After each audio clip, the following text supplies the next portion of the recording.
और मृतिका लिंग बना करके भगवान शिव की पूजा करने लगा। और पूजा तपस्या करते करते इंद्र आए हैं और इंद्र ने कहा आपने शिव जी की तपस्या की है, लेकिन तू मेरा भक्त बन जा, शिव जी को छोड़। उसके पास क्या रखा है जो आप उसकी भक्ति करते हो, आप मेरी भक्ति करो। और जब नंदीश्वर ने कहा सनत कुमारों से कि उपमन्यु ने जैसे ही भगवान शिव की निंदा को सुना बड़ा क्रोध आया। हरि हरि निंदा सुनी जो काना, हुए पाप को घात समाना। भगवान के चरित्र अमोघ हैं, भगवान की कथा अमोघ है। अगर हरि की कथा, हरि का चरित्र कि जो व्यक्ति जो निंदा करता है उसको पाप कैसा लगता है, गौ माता के समान उसको पाप लग जाता है, गौ हत्यारे के समान। इसलिए कभी भी हमारे शास्त्रों की, संतों की, भक्तों की निंदा नहीं करनी चाहिए। अगर इनकी निंदा आप लोग करोगे तो आपका धर्म नष्ट होगा, आपकी भक्ति विस्मृत होगी और आप अपने जीवन को पतन की ओर ले जाओगे। इसलिए कभी भी, वैसे शास्त्र में कहा है निंदा कभी किसी की नहीं करनी चाहिए, ये प्रमाण कहते इस बात को। लेकिन आजकल बहुत से लोग तो ऐसे देखे हैं जिनको भोजन ही हजम ना हो जब तक इतवित की ना कर, एक दूसरे की जब तक निंदा ना कर ले तब तक उसका भोजन नहीं पचता है। तो उसका सारांश क्या निकलता है, वो निंदा करने वाला व्यक्ति स्वयं ही इस संसार रूपी अग्नि में धा धा करके जल करके ही राख बन जाता है और उनका कुछ नहीं बिगड़ता जिनकी निंदा करता है। इसलिए अपना जीवन ही बिगड़ता है। कभी भी एक दूसरे से निंदा नहीं करे, एक दूसरे की कभी ईर्ष्या नहीं करे। विचार भले बना लेना चाहिए कि संसार में जब हम आए हैं, चाहे एक गांव में बैठे हैं, चाहे हम एक नौका में बैठे हैं, जैसे एक नौका में बैठे वाले व्यक्ति सब अपने होते हैं, एक होते हैं ना, तो गांव में भी, गांव रूपी ये नौका है, सब अपने भाई बांधव हैं, कुटुंब परिवार जो भी है सब अपने हैं, दूसरा कोई नहीं है। ऐसा भेदभाव गांव बस्ती में नहीं रहना चाहिए। क्यों?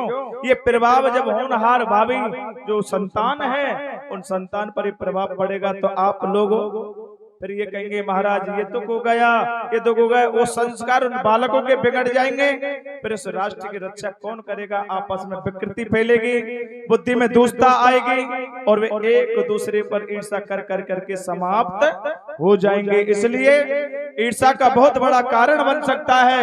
ईर्ष्या कभी किसी मनुष्य से नहीं करनी चाहिए।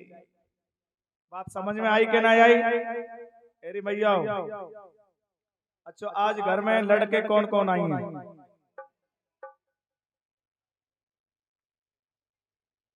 माता बहन तो बहुत अच्छी है इस गांव की, बहुत बहुत धन्यवाद देता हूं माताओं के लिए, बहुत बहुत साधुवाद।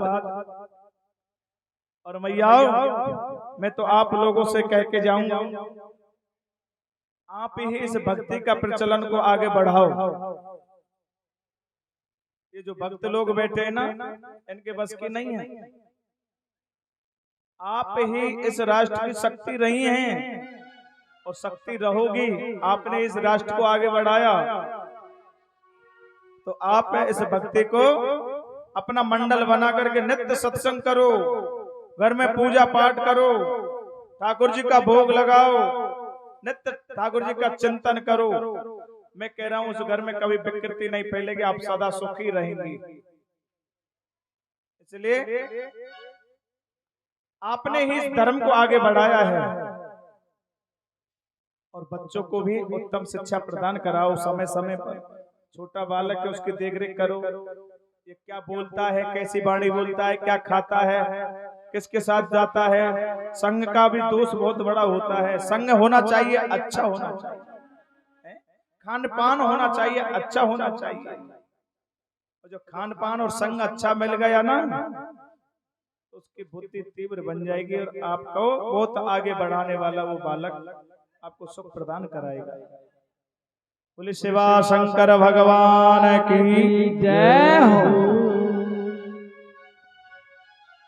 तो यहाँ उपमन्यु महाराज ने भगवान शिव के निंदा को नहीं सुना और वो कुपित हो गया और उपमन्यु ने विचार किया कि जो मेरे दूध पीने की इच्छा थी ना, आज इसकी इच्छा को मैं त्यागता हूँ। शिव निंदा श्रवण पाप, ऐसा करने पर मेरा ऐसा मन बनता है कि मैं अपने प्राणों को ही त्याग दूं। शिव की निंदा नहीं करनी चाहिए। उपमन्यु ने छोड़े अघोर अस्त्र को, नंदी ने बीच में ही ग्रहण कर लिया। उपमन्यु ने जैसे युद्ध किया इंद्र से, तो नंदी ने उस अमोघ अस्त्र को पकड़ लिया और उसी क्षण शिव जी भगवान बैल पर सवार होकर के प्रकट हो गए। बोले शिवा शंकर भगवान की जय हो। और भगवान शिव कहने लगे आओ वत्स, और उसको पकड़ करके उसके मस्तक को चूमने लगे और कहा पुत्र मैंने तुम्हारी दृढ़ भक्ति की परीक्षा ली और मैं ही इंद्र नहीं हूँ, मैं केवल वही इंद्र रूप में शिव रूप में अवतार लेकर के आपके समक्ष खड़ा हूँ। उपमन्यु भक्त अजर अमर चार सचेव भवा तब दुख वर्जिता यस्वी तेजस्वी दिव्य ज्ञानी महाप्रभु। भगवान शिव कहते हैं आप अजर अमर और दुख रहित बनोगे, सुंदर तेजस्वी दिव्य ज्ञानी बालक बनोगे। तो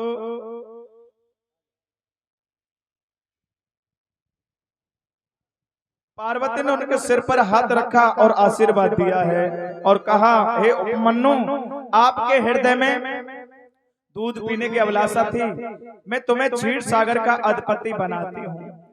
बोले जगदम्बा मैया की जय हो, शिवा शंकर भगवान की जय हो। और ऐसा आशीर्वाद परम्बा जगदम्बा का मिला उपमन्यु के।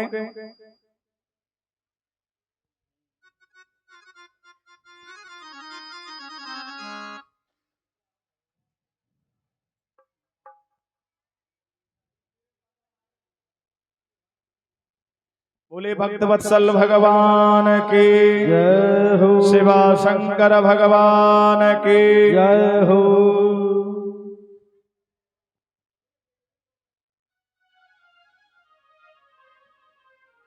उपमन्यु और माता पार्वती का ये संवाद आराम से तारे भैया, धीरे से पकड़ लो आराम से, कुर्सी हटा दो।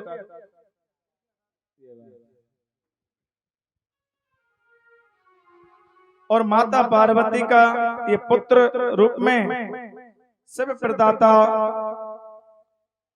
प्रसन्न हो गया और उपमन्यु वाचः, उपमन्यु या वंदना करता है कि प्रसीद देव देवेश प्रसीद परमेश्वर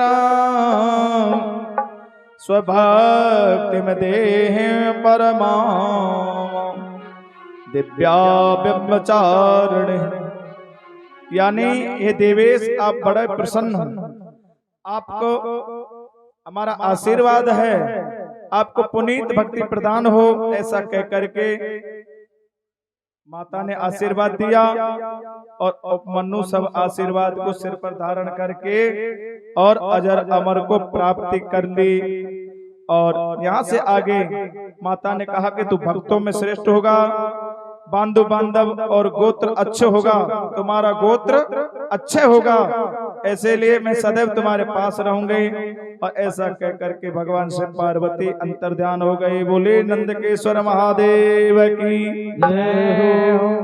या भगवान ने सुरेश्वर रूप में उपमन्यु को दर्शन दिया। बोले सुरेश्वर महादेव की जय हो। और भगवान का जटिल अवतार हुआ। और जटिल अवतार कब लिया भगवान ने? सती की परीक्षा जब हुई थी, भगवान राम दंडक कारक वन में पहुंचे थे, तो सती माता ने राम जी को देखा। अगस्त्य मुनि के यहाँ से सत्संग सुनकर के आए थे, तो भगवान ने शंकर ने राम जी को प्रणाम किया, सच्चिदानंद कह करके, जय सच्चिदानंद जग पावन अस कहु चले मनोज नसावा। तो माता सती को यहाँ भ्रम हुआ था और यहाँ भगवान शिव रूप ने जटिल रूप अवतार धारण किया और सती की परीक्षा कराई, लेकिन सती उस परीक्षा में फेल हो गई। परीक्षा के द्वारा एक लाभ हुआ, उस परीक्षा के द्वारा भगवान राम का दर्शन किया है, ये लाभ सती को मिला है। भगवान राम सती को परीक्षा से मिले हैं और शिवरी माता को भगवान राम प्रतीक्षा से मिले हैं। तो यहाँ भगवान ने जटिल अवतार रूप धारण किया और नर्तक नट अवतार। नट कहाँ बने भगवान? नटेश्वर बन करके आए, हिमाचल राजा के यहाँ नट का वेश बना करके आए। और जब हिमाचल राजा को रिझा लिया अपनी गान विद्या से नृत्य करके, तो कहा आप मांगो, क्या मांगना चाहते हैं? तो भगवान शंकर ने क्या मांगा कि तुम्हारी जो पुत्री है जिसका नाम पार्वती है उसको मुझे दे दीजिए। तो हिमाचल राजा क्रोध, तो अच्छा इस नट में इतनी हिम्मत, इतनी सामर्थ्य, जो मेरे ही पुत्री को ये नट मांगता है। आज यहाँ भगवान ने नट वेश में उनको दर्शन कराया। बोले नटवर धारे भगवान की जय हो। और भगवान गोपेश्वर भी बने हैं। भगवान शिव गोपेश्वर कहाँ बने हैं? जब ब्रज में भगवान प्रभु श्री राधा माधव महाराज कर रहे हैं, तो वहां केवल पुरुष एक है और नारी अनन्य है। कामदेव को पराजित करने के लिए प्रभु ने भगवान पिता रात्रे सरदोत फुल्ल मल्लकाम विचरंतो मनश्चक्रे योगेशा मुपेश्वरतः। भगवान ने सुंदर महाराज किया। कार्तिक का महीना पूर्णिमा के दिन, शरद जो पूर्णिमा आती है उसमें भगवान ने सुंदर महाराज किया, सुंदर बंसी वादन किया।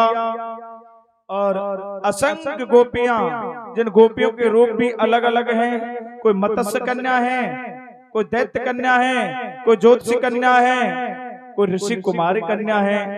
वेद के 1 लाख मंत्र हैं। कितने मंत्र हैं वेद में? 1 लाख मंत्र, जिसमें 80,000 मंत्र कर्म कांड के हैं, 16,000 मंत्र उपासना कांड के हैं और 4,000 मंत्र ज्ञान कांड के हैं। ये 1 लाख मंत्र भगवान की सेवा के लिए गोपी बनकर के ब्रज में आई और प्रत्येक गोपियों की परीक्षा करते हुए और कामदेव को समाप्त करने के लिए प्रभु ने सुंदर महाराज किया ब्रज में। भगवान शिव ने विचार किया कि मेरे इष्ट आराध्य ब्रज में रास कर रहे हैं, बड़ा सुंदर रास है, लेकिन राज का अधिकारी वही होगा जिन्होंने जीवन में काम, क्रोध, मद, लोभ, मोह सबको त्याग दिया है। जिसमें किसी प्रकार की वासना हृदय में ना हो, वही काम का अधिकारी बन जाता है। तो भगवान शिव माता पार्वती ने कहा, आप रास देखना चाहते हो तो केवल नारी बन के जाना पड़ेगा। वह पुरुष एक है कृष्ण और बाकी सब नारी है, आपको अंदर प्रवेश नहीं मिलेगा। तो भगवान भोलेनाथ गोपेश्वर बने हैं। बोले गोपेश्वर महादेव की जय हो। एक दिन बोले भंडार